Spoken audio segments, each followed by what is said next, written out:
Welcome to the Luna Syncrasy podcast, where we honor our cycles and the magic of the moon. Welcome back to episode 4 of the Luna Syncrasy podcast. I'm Ruth, and I'm here with Cassie. We've decided to make a little minor shift to the layout of our podcast, and really around the fact that when we focus on a current astrological aspect or what's happening with the moon, it kind of limits us in terms of what we can talk about each week. And we want our podcast to be relevant whenever you listen. We don't want it to necessarily be something that you have to listen to when it's current.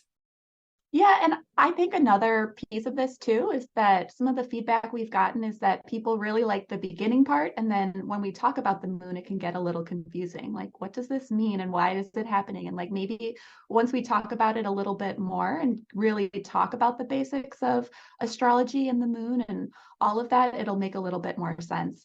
But like if the moon is something that you really like, definitely go to Cassie's Instagram. She talks about it right before each moon, like the new moon and full moon. And so that's definitely a good place to get some more information. Reach out to us, because understanding the moon and how it's specifically relevant to your individual chart is kind of where it's at anyway. But we're excited to be able to just expand on all of these synchronistic cycles and topics. And the original plan we had for the podcast is still very much intact. And we are just excited to dive deeper into all of these things. Yeah, and I think that something that Cassie and I have discussed is that we really want to talk more about just all cycles of our lives and like where energy can be fluctuating in our lives. So that includes the moon, it includes astrology, and then it also includes the menstrual cycle, which is what we really wanted to focus on today. So in my opinion, I think that the menstrual cycle probably affects people the most in terms of their energy, with the moon as like another confounding factor. If you don't have a menstrual cycle, I would say definitely focus more on the moon.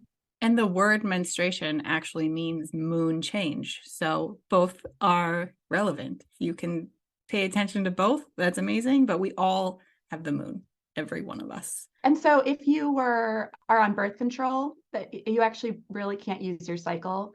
So going to the moon is a better way to do it. If you're pregnant, if you're postpartum, for whatever reason, if you're not getting a cycle, definitely look to the moon. But today we wanted to talk more about the menstrual cycle. When we think about the menstrual cycle, it really starts with your period. So when you get your period, that starts a new cycle. And it's really a time of going inward. I think we can all really feel that. It's like all of a sudden you just don't have a lot of energy. You just feel a little bit blah. The good thing about this is that the right and left hemispheres of your brain are actually more connected because your hormone levels are just so low. You can use left side that's like intuitive, and then like you're thinking right side even more. And so like the two of them work together really well. And it's a good time to just like sit and give yourself time. And like the ideas that come to you are usually really good, deep, intuitive ideas. Yeah, especially, and that's the hard part, or the thing that you actually have to do the work and be conscious of doing, is being like, when you're in the cycle, which is the equivalent of winter, is just, it's that stillness, like allowing yourself to be with your own thoughts, because like Ruth said, there's really powerful intuitive ideas or things that will come to you that wouldn't otherwise be there. I'm glad you mentioned the winter part, because it really does almost feel like a hibernation in a way. Like if you could give yourself that time, just a day or two at the beginning of your cycle, it would be a great time to just hibernate and do nothing and lay under the couches. If you can fit, absolutely. I recommend it. So just like, but the thing is, it's not a time for like Netflix. Like we don't need all of that stimulation. It really is a time of quiet and being alone and doing nothing and not getting the information. And then moving on to the follicular phase of the cycle, like our spring, our body's own spring, we start to have more energy, the creative ideas come up. We kind of talk about planting new seeds sort of energy. This is when anything that came to you during your menstrual cycle, you can actually kind of start putting into action in a little bit. And I think anyone with a menstrual cycle can sort of feel yourself coming out of this and like, I have energy, I feel like myself again. It's a pretty literal experience, I think, for most of us. And I think it's really easy when you're starting to feel that energy again to come back full force and just like, oh my God, I have energy again. Let's go do. And I just think it's important to remember, like, it is spring. We're not fully like energized yet. And maybe like taking it a little bit slower just at the very beginning, because the follicular phase is when you're like your period is over, or it's like barely there now, like you feel like you want to go, but it's like your hormones are still kind of low, and you don't want to burn yourself out for the rest of your cycle. I've definitely done that with workouts or something where I like go really hard because I think, and then I'm like, I am exhausted. That was bad timing. I could have waited just a few more days and I would have been good. But it is a good time for cardio or, a walk, a jog, that kind of stuff, but just kind of know your limits, ease into it a little bit. I, for some reason, think of this analogy about like when the snow melts here in Minnesota in the winter and it's like spring and you want to get out and you want to do stuff in your yard, but you've got to try not to walk on your grass very much. You've got to let everything dry out. It's kind of like it's there, it's a possible option, but just don't destroy your grass. And then after the follicular phase, this is the next part is ovulation. So this is the time when your body is fertile, you have the most energy, your hormones are at this like magical place, and it only lasts for a couple of days, really. And you just feel outgoing. Like people say your skin is glowing, they want to be around you, you're kind of magnetic. You just have a really good way with words when you're in ovulation. And you're just like kind of putting off this energy of like, hey, here I am, look at me. One of my favorite things about ovulation is like my energy can just go all day. Like my husband will be out of town and I'm just like, okay, kids, let's go here. We're going to go meet some friends at a play place. And I'm just going to go play with you guys. And then we'll go have lunch with somebody. And then we'll go to the library. And then we'll come home and do a craft. And it's just like, whoa, where did this super mom come from? And it's like exactly who I would love to be as a mom at all times, but I don't normally have that energy. And it's just like when I have it, I want to use it. I did a study once on your voice when you're ovulating, and that you are genuinely, your voice is more attractive. People are more willing to listen. There's just like, there's an actual magnetic quality to you in even the smallest things, like your tone of voice and like your skin. You look better, you feel better. So naturally you present with more confidence. It's just like, if you could align your life with your cycle, this phase is the one where you want to stand out, give a presentation, make a request, or put something out into the world. This is the part of your cycle where you want to do that. Ask for a raise, like absolutely. I've always heard like if you're going to do it, like asking for a raise during ovulation is a good time to do it. Yeah. And obviously there's the very literal, like we're designed to create and have children. So like ovulation is when you can conceive a child. It's all, we can bring it back to that very biological place too, but it shows up in so many other really cool ways. And because this is when we have the most testosterone, this is a really good time where heavy lifting and building muscles. This is a really good time to focus on that in terms of fitness. Seasonal analogy here is summer, which makes a ton of sense. There's actually an analogy that I heard once, and I wish I could remember where I heard it, but it was like in your follicular phase or your spring phase, it's like you're making this cape. You're like doing all the work, adding all this detail and design to this cape. And then in ovulation or summer, you put on the cape. And then when the next phase that we're talking about, you're in the luteal fall phase, you take the cape off, or you're like getting tired and taking it off. And then in your menstrual cycle, you cover up with the cape. Like you just lay down and cover up with the cape. And that analogy stuck with me so much because it makes a ton of sense. Like you really are super mom with a cape. You're a superhuman with a cape during your ovulation phase. Yeah, absolutely. I really love that. And like when I think of like super mom wearing the cape, it really is like a summer thing too, because you're just like, here I am. Let's go to the next party. Let's go on vacation. Let's go here. Like everybody kind of feels that energy in the summer, and just like you got your cape on, you're ready to go. And then we move into the luteal phase when we decide to start like untying our cape. This is a time for going inward. There is an energy, especially when the luteal phase starts, that I always associate with nesting. Before you're about to have a baby. For both of my kids, that was the case. And I feel like I do this every month. This is when I become obsessed with making sure my house is in order, making sure things are put away. Part of it is because I know that if I don't do that, intense rage will ensue as I get to the late luteal phase of my cycle. But there's this like, it's like a squirrel collecting all the nuts before winter. It's like, let's get all of our stuff done, our projects done. And so there is almost this, I mean, I don't want to say manic, but I can say that for myself. Sometimes it is. It's like this intensity. Biologically, there is this sudden drop of hormones. So we do feel a big energy shift. This can be stress. For me, it's like, I mean, there's like a door that just slams. Like I feel so good in ovulation. And then it's just like the next day I wake up and like, yeah, no, you're not going to be able to maintain that. And it's like, it's so obvious to me. It's like, I don't know if everybody experiences such a big shift, but it really is just like, okay, stop. And you can see it if you look at like the hormones through a cycle. It's like everything's so high and then just like plummets down. Yeah.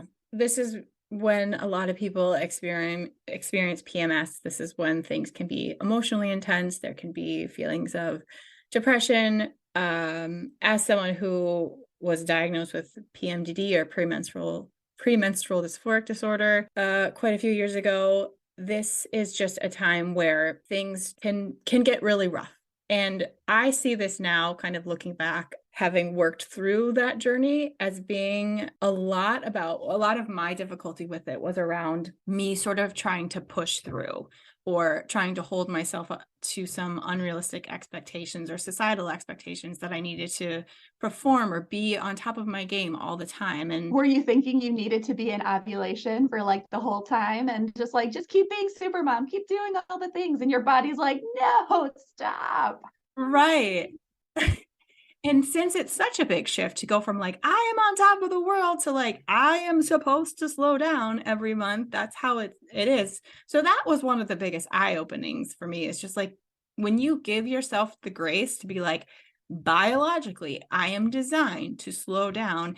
And another really helpful thing is to be like, when I do slow down, my ability to do things like the next time around in my like ovulation and follicular phases in the other order is incredible. Like when you give yourself permission to slow down in your luteal phase and you honor your menstrual cycle, like it is crazy the difference in your ability. Like it really does all build. Yeah, I think that's like so important to consider because that's not even something that we've really mentioned. But like the male cycle, it's 24-hour cycle. They have the exact same amount of energy every day with their hormones. It's just like, okay, peak and then drop and then peak and then drop every single day. And so our society is kind of built for us to do that.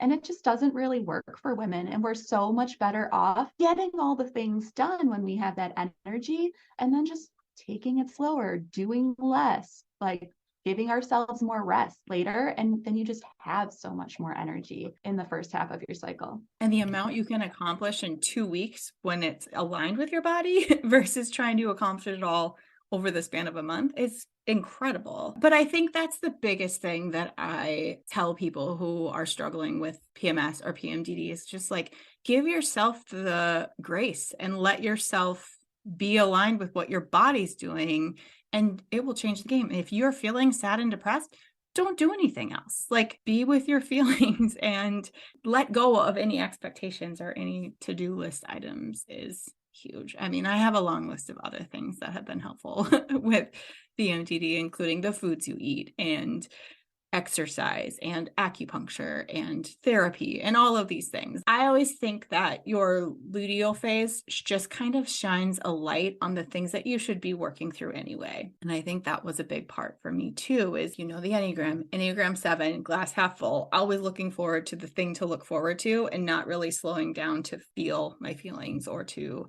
be in a place where I actually process or go through things. And what happens in your luteal phase, I think, is that you have no choice. Like you have to do that stuff. And so when you do that, you heal things, then your luteal phase is less intense. Yeah.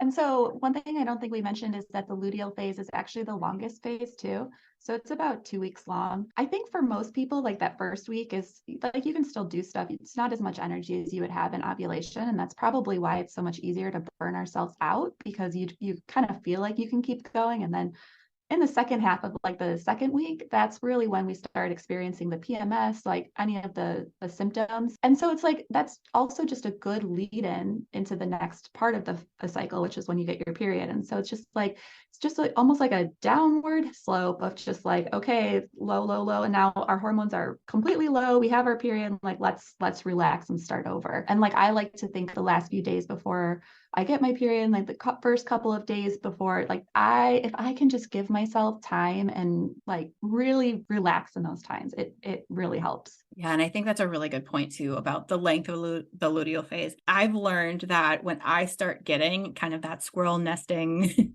vibe, it's like I will lean into that energy kind of heavily for the few days. And I've even sort of said to my husband, when you see me obsessing about the kitchen counters, like help me, work together with me. Let's get the house to a place that won't cause rage in like a couple of days.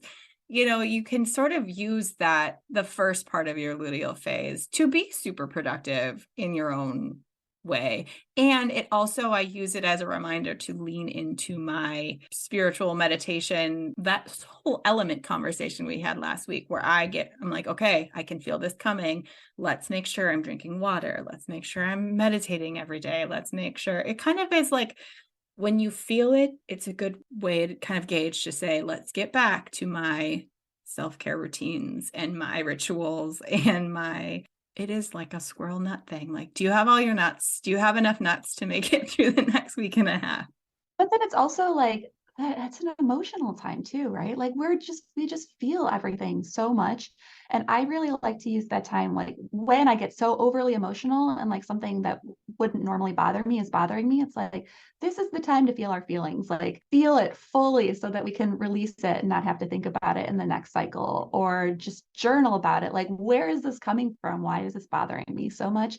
And it's just like a really good time to feel into that. To cry about it if you need to do any of those things. Yeah. Yeah, totally. Just release it all. The other thing that I will say, and this is if you're a mom, you probably know this, your kids, when you pull, at least this is my experience, and I think we've talked about this before, Ruth, but like when I feel myself going internal, so this is a challenge when you're a mom, is when you hit that luteal phase and you hit that menstrual phase and all you want to do is go inward and be alone. That's when your kids, especially when they're younger, get more clingy. And they get the sense because they always get the sense. And I just want to point out that is an incredible challenge when you're a mom.